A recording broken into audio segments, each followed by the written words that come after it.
come on through and see my studio for a little bit of inside behind the scenes.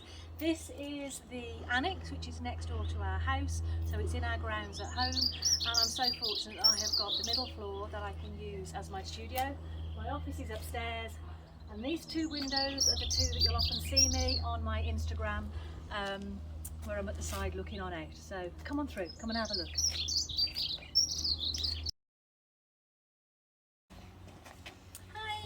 So this is the outside of the annex, which is where I go into my studio. You might recognise this green shrub here to the right. This is where, whenever the sun comes out, I use this to take my outdoor photographs. It's not far to go.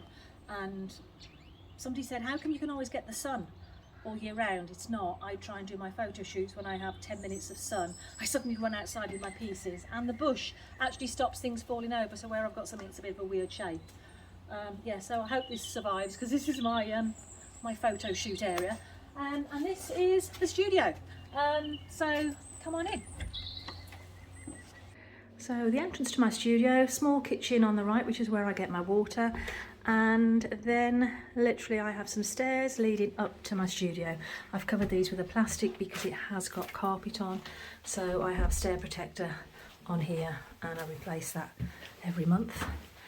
And then this is coming into my studio. It's not exactly huge, but it's not small either. I will talk you through all the areas, but this is just a little walk around of my studio. This is the front of the house, and you can see the stairs I've come up from, but then there are also some stairs which go up to a bedroom, bathroom and my office. So this is one of the reasons why I need to keep this exceptionally clean, because it is in the middle of a 3-storey building, and hence why I have to keep the dust and everything super clean. So what I will do is most likely just see if I can insert some before pictures of how I built my studio and how I got to this point. One thing you'll notice, there's little wall space left available. I'm trying to use every bit of wall space possible. I'll talk you through that in a minute. So just looking at this side of the studio in particular, I have a very unusual space. I have double aspect windows, I have stairs coming up and stairs going onwards, upwards, and I have some unusual angles. So I've really tried to make this space be efficient for me in my workflow processes. So I've always found previously that if ever I'm doing any project, whether it's crafting, cake decorating, or even working, if I have to go into a box, into a cupboard to get something, it just destroys my flow of working. So if I can see everything, and I know where to find everything, and with one reach of the hand I can get a tool or a mould or a stencil, for me I find that work so much easier for my whole process. So when I've designed this space, I've tried to do it like you used to do a kitchen, where you'd have your sink, you'd have your cooker, and you'd have your chopping area, was it? So I've got a workbench, I have one area which is usually with my throwing, and I have this unit to the side here. All of this is old furniture which I upcycled just with a chalk paint. So this unit here, it's one of these bureaus, so I can pull this down, and then on here I can put my buckets of water. So I don't have any water or sink on this floor, it's down the floor. So I bring 2 big buckets and I wash in the 2 buckets, first in the one and then decant into the other one, and then that gets thrown down on in some garden area. But that is my worktop that I put my buckets, which is really useful to have. And then I'll show you what I've got inside my cupboards in a minute and how I organise things. But these units here originally were 2 pieces of furniture. Then I found a bridging unit and put some stencils inside. So I tend to use this for when I'm throwing pieces. I can put the bats on here rather than keep getting up and moving around. But I have my throwing space. I've put a mirror behind so I can actually see what I'm working on, and on the wall at the back I've got a splash guard plastic. You'll see as well I've got tools everywhere. Now these tools are what I use all the time on the wheel. And I tried them like this about 1.5 years ago, and it was one of the best things I did. I'll put a little video up of me making that, but that was absolutely one of the best things I did. And it's actually quite easy to keep clean. So some people said, oh, I'd never keep it like that, it would all start getting too messy, but it's been absolutely brilliant. And I can find all those pieces and those tools very, very easily. I don't know quite how to show you my studio, but in principle, I have my kiln in the middle, my workbench to one side, I have my water, I have my bench, my slab roller, and then this is where my wheel is. So I'll just try and take you into a little bit more detail of what I do in each area. So on this piece of furniture here, this is where I have my test tile wall. So these are all my individual test tiles that I snap the bottoms off and I make a test tile wall, which is very useful as a handy reference. Like I said, this unit I have in here literally more crafty things at the top, anything I can find to do with texture, mason stains, all bits and pieces, test tiles, my masks, and then what I use for recording my glazing or my glaze sheets, and I use yogurt pots for glaze water, my laminated sheets that I use for indexing every piece for a photograph. So it's neat and tidy when I'm not in the studio, but it's great to get everything quickly. I have in this space here a board, a dry whiteboard that I keep my notes of what I'm working on, etc. And these are test tiles on some terracotta of stroke and coat with little magnets on the back. I have a board here that I keep a lot of my tools, again all easy access things I can see, instantly know where they are. I've got my clipboards that shows every kiln firing, what I'm working on, and then I come to this main block of furniture. So on the very top, this is how I store all my bats, my Hartley & Noble goodies. Oh my god, I love their stuff. Those brown things are actually settee feet off a settee we throw out. So I've got those to actually do some moulds, like a plant pot mould. So those are all my Hartley & Noble bats on there, which I absolutely love.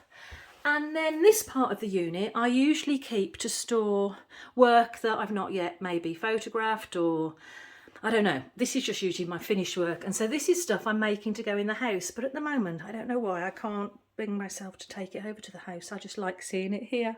Is anybody else like that? And then I've got some old stationery units, so I keep my scales in here. I've got surplus modelling tools, so all my modelling tools in there that I don't use very often. Underneath I've got stencils, so I can get to those really easily. And then in my boxes I've got little bits and pieces of equipment from things I've had for the studio, batteries, screwdrivers, some stencils, my cling film, and then over here I've got my dry whiteboards that I do a lot of work with, and some greaseproof paper that I pipe with. Now in these cupboards at the bottom I tend to have here things I don't use as often. So I've got a box with all my glazing sheets that I put underneath every piece, packaging stuff, empty pots, and where I keep my glaze chip paper that I make when I make glaze chips. I've got all my electrical devices, charging and spare batteries, sponges, bowls, etc. But I know where everything is, so within a moment I can put my hand on things. Then you come to my wheel. It's a Bailey wheel. Love this wheel. Really, really nice.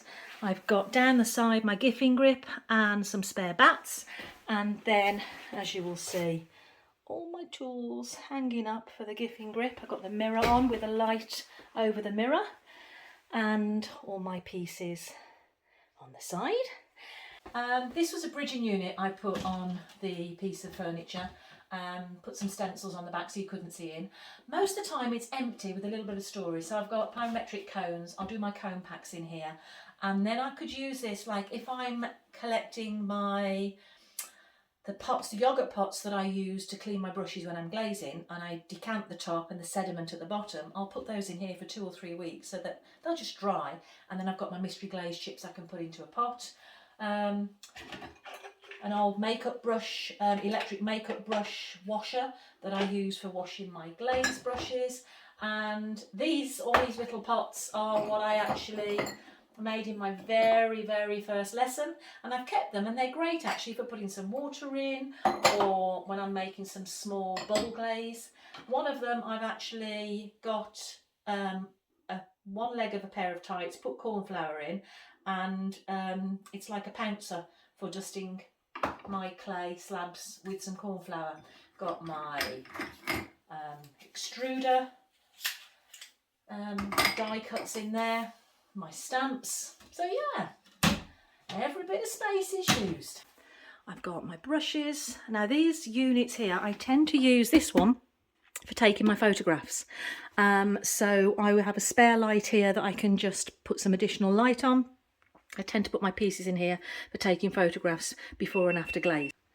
My drip catchers, spare cookies, some more stencils, and then I keep my bats here. So these are the bats that I use my Hartley & Noble. The reason being, I can sit on here.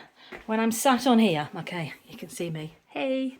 When I'm sat on here, I've got my bats there, but then also in this drawer here, I have more bats, and I tend to use these when I'm glazing, and these used to be able to use on the wheel on a previous one. My dad made all of those for me, but they're so useful putting all my pieces on when I'm glazing.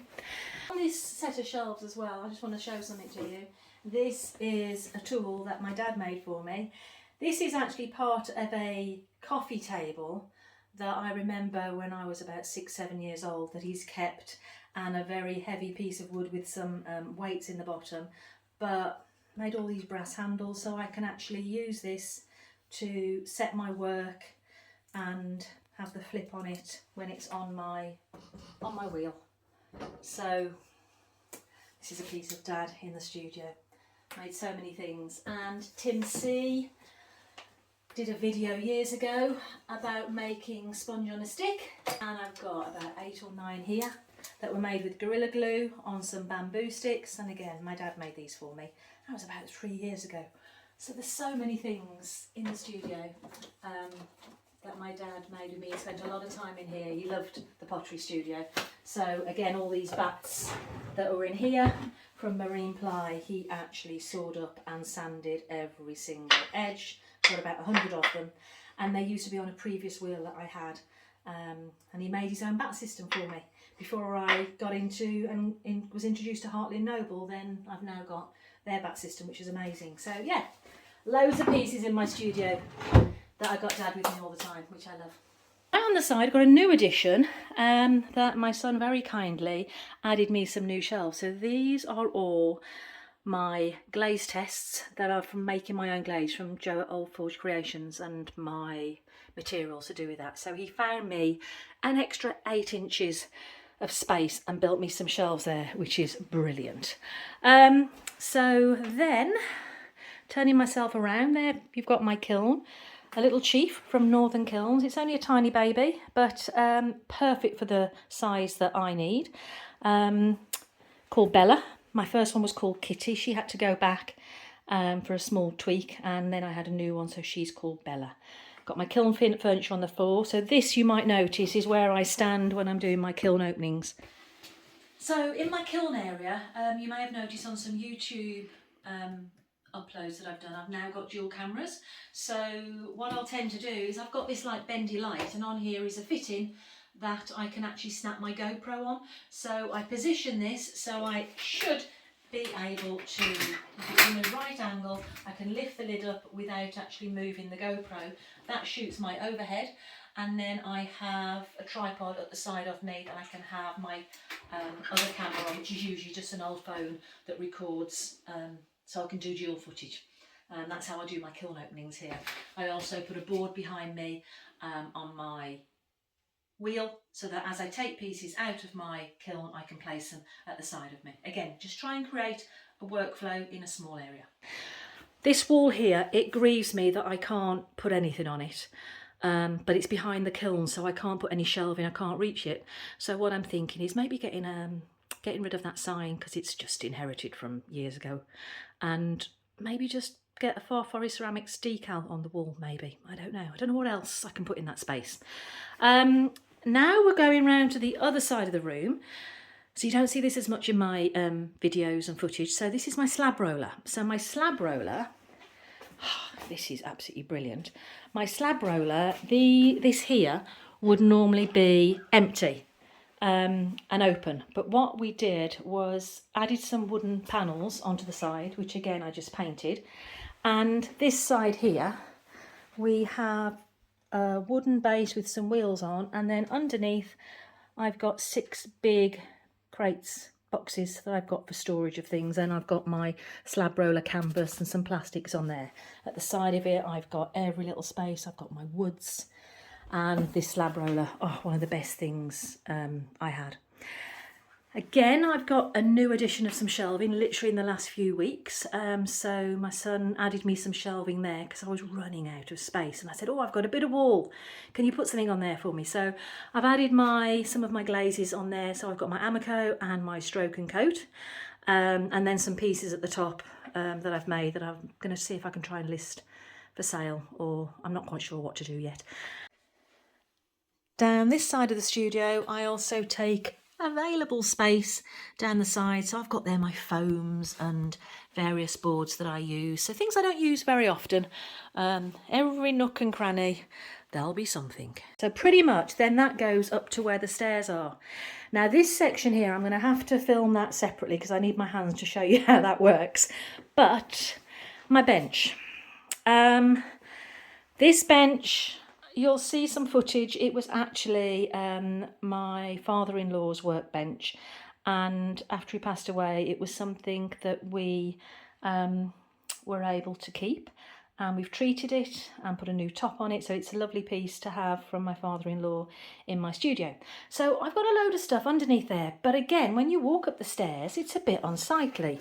So what we did was added a little roller blind on it so that I can lift it up. Let me go and put the camera on a stand so I can show you that. So underneath my workbench is hidden with a roller blind, and this roller blind just disguises literally all my storage underneath.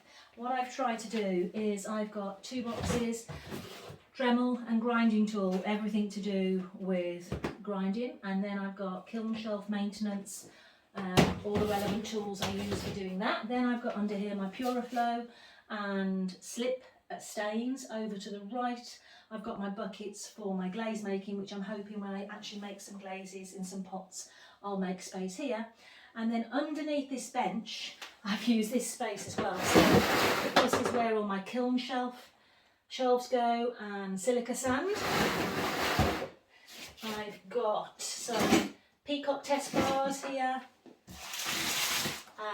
sandbags that I've made to keep pieces flat when they're drying. So you can just see I use every little bit of space I have to maximise efficiency and easy access.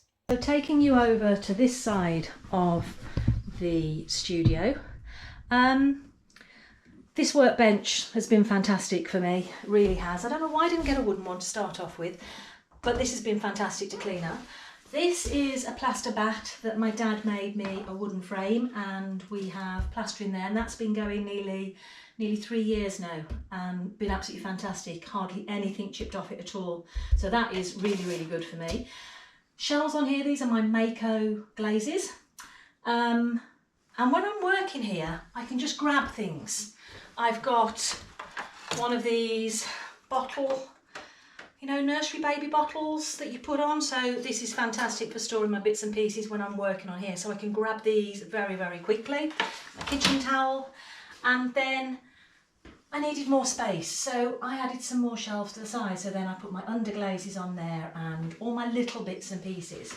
And then again, I was running out of space, so I've got up here my stamps that I put on the bags. These are my very first pieces I made with air dry clay, which I keep for sentimental reasons. all my glazes, nice and easy. And you might notice I do little indicator tiles on the front of every single one, so at a glance I can see just what colour I'm shooting for. And my small shells with little Mako stroke and coats, all my glaze chips that I make, and underglazes, my wax, magic water, stains. You can see everything within reach. And then I decided to use this corkboard. Now this was a game changer. It took me a while to work out which pins were best to fasten things up with. Some things I added a little bit of washi tape on that I could then use the pin into that. But this, to be able to see, get inspiration, pick something off and put it back, it's so easy. I've even hang my scissors on there, measuring spoons, some wire tools, all my little rollers for texture, templates at the bottom I've made, even going down to a tool my son made for me, adapted the slam wedge technique for the clay. I've got to have a hook for that actually. So this used to be a wire harp. It is a wire harp, but Ashley, my son, is very helpful and made all these adaptations for me, so I can turn these pieces all around, and then this becomes a stable base that I can put by my wedging board, and I can take the block of clay, take it down and then do the slam wedge technique, and when I don't want to use it I can store it on the floor or on a hook like this. So yeah, that's the main area. I'm going to turn you round now to show you this section and how I use this. This area is, I can't do an awful lot because the stairs are here, but this worktop, again I just shabby sheeted it up. On the top drawer there are all different sizes of wood in different heights. They've all got reference numbers on them, so I know everything with G on it, G4, there are 4 of this height. There's all different heights that I can stand them, down to little ones. And the idea being is I can use this space to stack upwards. So for example, let me just take 4 here. If I've got a set of mugs here that I'm drying, I can put these up, and then I've got some wear boards that I had made to measure, and I can put these in. Then potentially if I wanted to, I can take some more and have low height. And I can take this up as high as I want. It's tucked in the corner. I actually use this side here to stabilise it. And this means, like at the bottom here, I've got a load of test tiles ready for me to snap off the bases and work on. But it's storage space that's going upwards at different heights. It can mix and match. And I can have pieces on here at different stages. I can also use my plastic sheets and cover certain sections. So if I've got something I want to dry slowly, I can use my plastic sheets and wrap it around the boards and almost create like a little greenhouse effect in there. So for me, it's all about maximising the space I've got and having multi-uses for each space. So on the stairs on the way down, underneath the stairs, it used to be completely open. So my son sealed it all in and put a door on the front. Light comes on with a sensor, they're cordless. And in here, this is where I've got all my clay at the back. I can keep my buckets, which is what I use to put my water on. I've got my dog collars that I use as a splash guard protection when I'm doing my trimming. So I've made use of every single little bit of space I've got. Efficiency, organisation, and I need to keep everything clean and tidy all the time. So that's pretty much it really. I don't know what else there is I can share with you. Let me know if there's anything I've not mentioned that you'd like to know more about. Hope you've enjoyed my mini studio tour. It's a small space. I don't know how many angles I can show you, but it is for me all about systems, procedures, workflows, making the best of the space you've got, having things that you can lay your hands on, easy to clean. So I've got my mop and bucket always on the go every night. Every nook and cranny I've got something, but it's organised and it's in a logical place, and everything to do with one type of part of pottery I'm doing is kept together. And that's how I like to do it. I just like to be organised, but I also need to have this place clean and tidy because I'm so grateful that I've got this space. But it is in between an office downstairs and bedrooms at the top, so it has to be tidy, clean, and I've got to keep this dust under control. So hope you've enjoyed it, and see you again soon. Take care. Bye bye.